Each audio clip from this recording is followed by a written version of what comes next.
It's the Kyle Hyman Show on Redeemer Radio.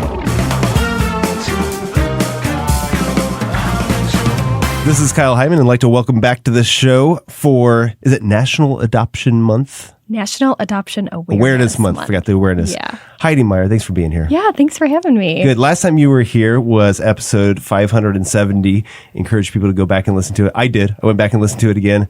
It was so good to hear your story, which, just a brief recap, you were adopted as a child, and then now as an adult, you are a parent who has adopted children as well. Just kind of curious, what has been, let's start with you being adopted as a child. What were some of the biggest challenges or struggles that you faced in that situation?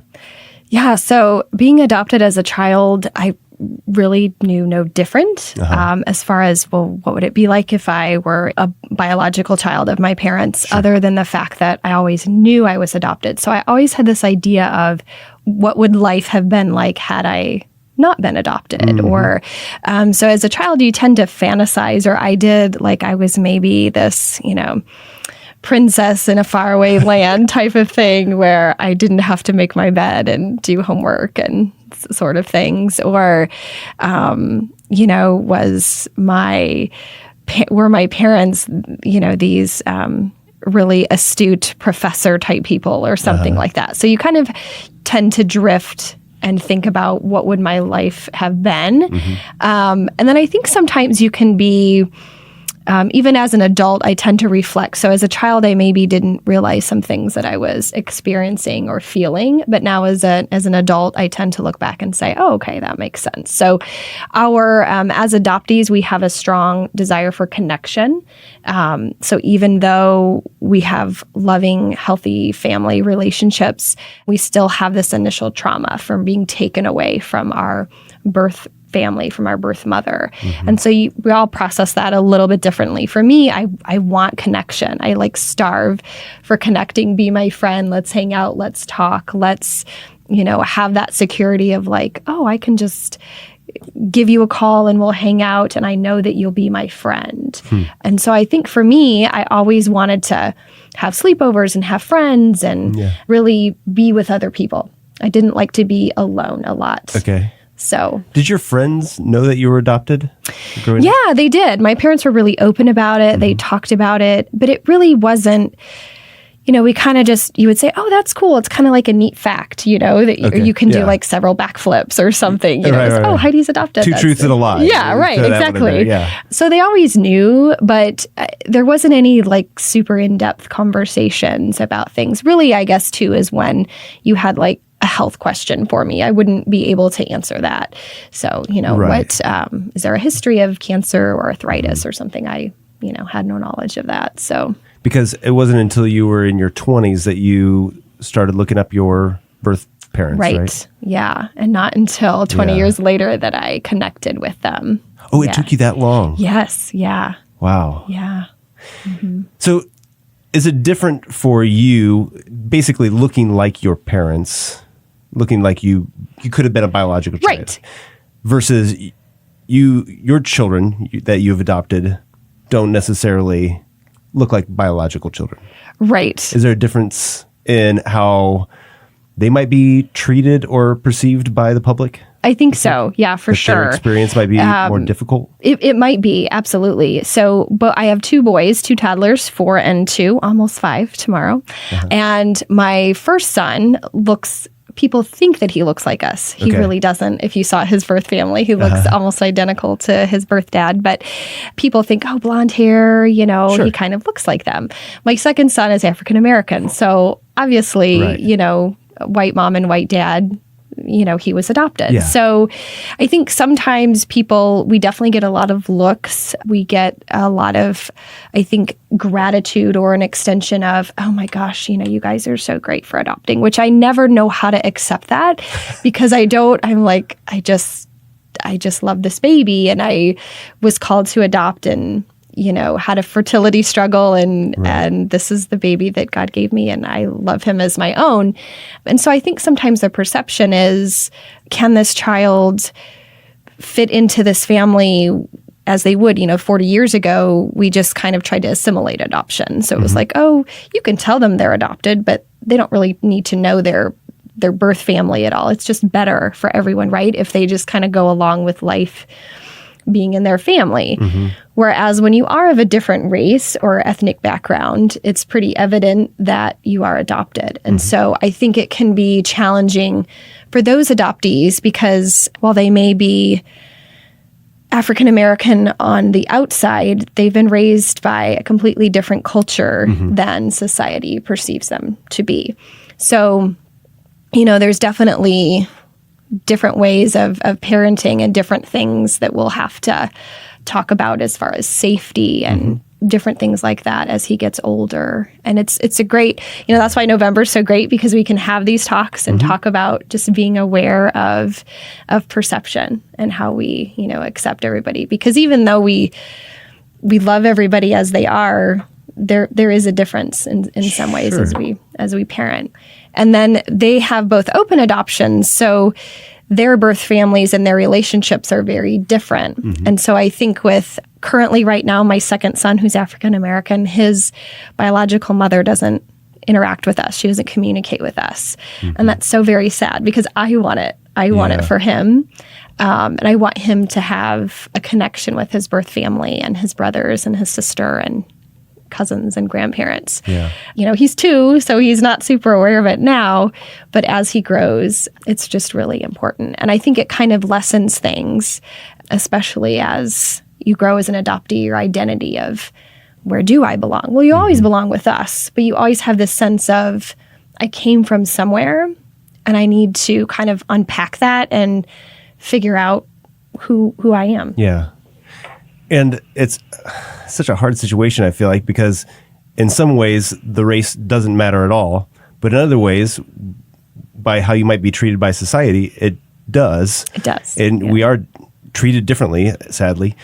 Do you think that as he gets older, you'll look for African-American role models, either in biographies or in real life, of friends and family that you could kind of connect him with and help him to be educated by somebody who is his same color of skin? Yeah. And I'm trying to do that now, actually. And you become really aware of white privilege, and not in the sense of, oh, I'm white and I'm better, but just how we perceive and how we are treated by other people. So we took all the kids, I'm sure everybody did, to, a pumpkin patch in the September time. And I was standing around and I was looking, I told my husband, I said, everybody's white. Literally everybody. I mean, I think there were maybe some Hispanic people, but there was nobody that was black. And so, here's my little guy just with his big afro, and he is obsessed with cowboy boots right now. He will not wear anything else all day long. They have Toy Story. So I'm like, he's just running his heart up to the top of the slide, and he's going down. And I'm thinking, when is he going to feel it, right? When is he going to look around and say, this is the color of my skin, and I'm the only one? And so it is important for me now to connect with people. And sometimes it's just where we live and work, and it's in that area. So it really, you have to make a very cognizant effort, and you have to reach out. And sometimes I call it just ignorant white mama. I don't know what I'm doing sometimes. and I love people that have different colored skin and styles and ethnicity, and it's just so beautiful. I mean, his skin is beautiful. I mean, I think it's absolutely beautiful. But I mean, it goes deeper than just skin color, but just really culture and learning history and just being with other people that have your same background. Talked a little bit about some of the challenges of you being adopted and growing up as an adopted child. What are some of the challenges as a parent having adopted children?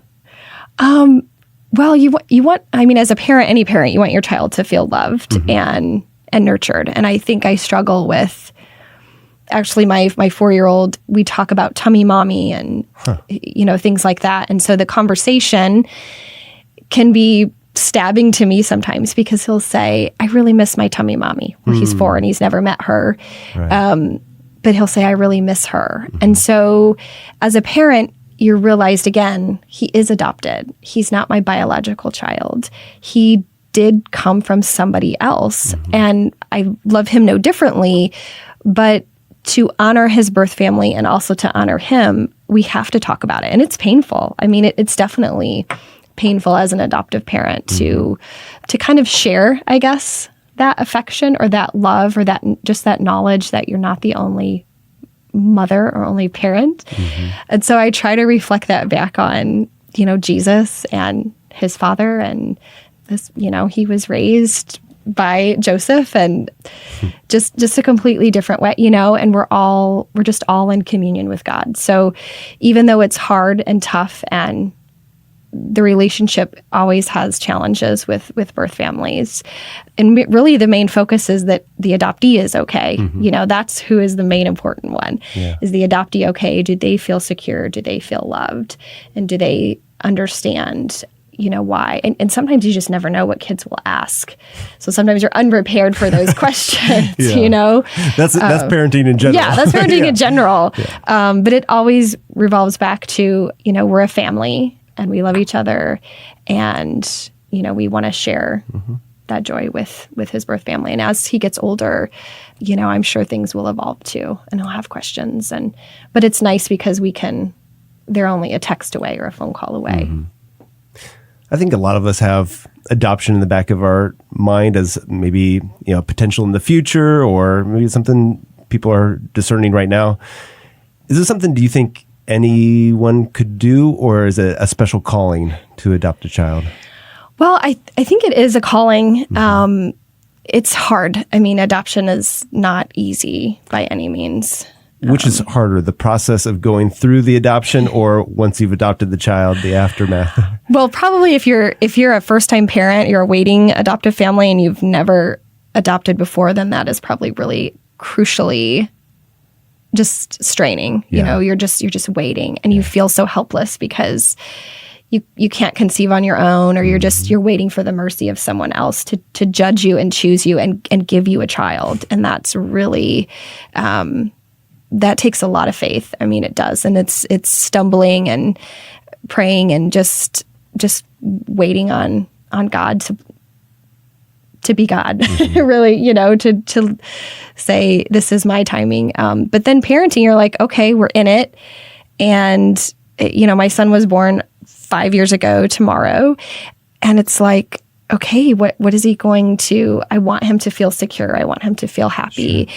And his biological family made some really bad choices in their life. And so you never want your child to think, oh, well, they made those bad choices. Am I going to make those bad choices, or am I destined to do those things?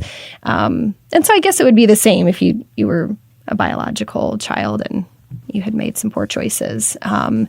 But it's tough being in it because you realize that there are differences, and you don't want to put a flashcard on their face and say, I'm adopted, but you also don't want to ignore the fact that they are not adopted, because there's trauma and brokenness and just really a lot of grace that needs to come with it. Yeah. Well, I appreciate you joining us and sharing your story. People should definitely check out, last time you were on episode 570. If you go to kyleheiman.com and just search for Heidi, it's the first thing to come up. So definitely check that out, hear a little bit more of your story. And thank you for sharing it and reminding us about National Adoption Awareness Month. Yes. All right. Yep. Heidi Meier. Thanks for having me. Thank you so much. Yeah, thanks for having me, Kyle.